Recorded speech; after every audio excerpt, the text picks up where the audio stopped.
Seja muito bem-vindo ao Diet Evolution.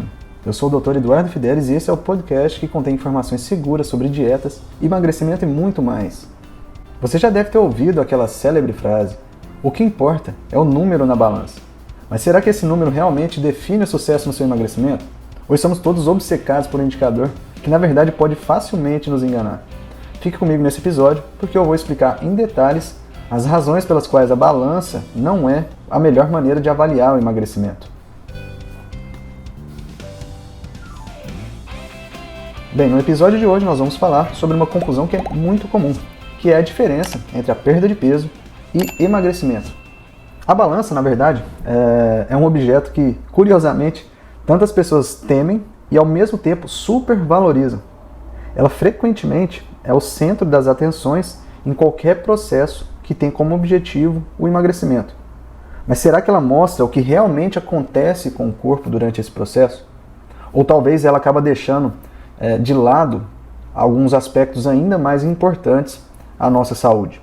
Bom, vamos direto ao ponto. Emagrecimento e perda de peso não são a mesma coisa. Quando nós falamos em perder peso, estamos considerando qualquer tipo de redução do que o nosso corpo contém, o que inclui perda de gordura, água, músculo e até mesmo os ossos. E certamente esse não é o nosso objetivo, né? Já o emagrecimento se define como a perda de gordura corporal, ou seja, é a redução de massa gorda. E é precisamente essa redução que desempenha um papel fundamental na nossa saúde, reduzindo, entre outras coisas, o risco de doenças e contribuindo também para uma melhor qualidade de vida. Então, assim, se nós focarmos apenas no peso da balança, nós podemos acabar comemorando resultados que, na verdade, não são tão positivos assim. Imagina a seguinte situação.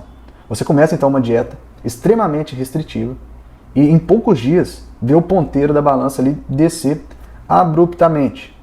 Parece ótimo, né? Mas o que você realmente perdeu ali? Em boa parte dos casos, o que acontece é a perda de líquidos e, dependendo de alguns fatores, até mesmo de massa muscular. E pior, o problema não está apenas em comemorar uma perda de peso falsa, mas também de se frustrar por não ver o número da balança caírem como o esperado.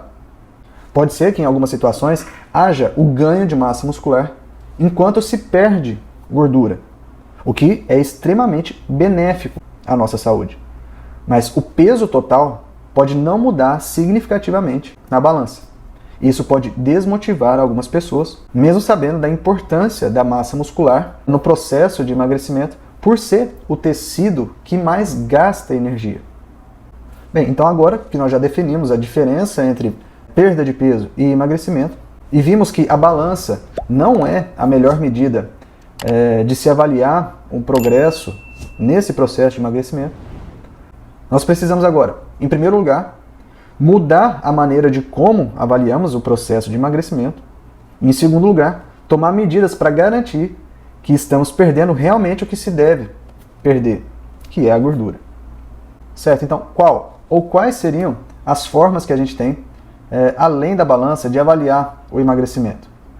Nós temos algumas formas, mas o que é indispensável é o uso de equipamentos, como alguns modelos de bioimpedância, e técnicas de medidas antropométricas.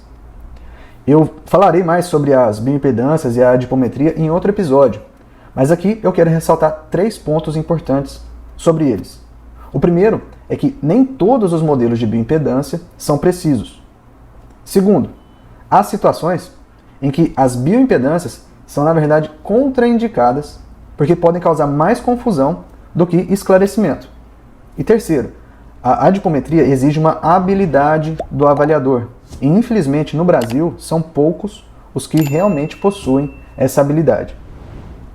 Além dessas duas formas, as medidas de roupa e as comparações de fotografias são também excelentes formas de avaliar a evolução no processo de emagrecimento.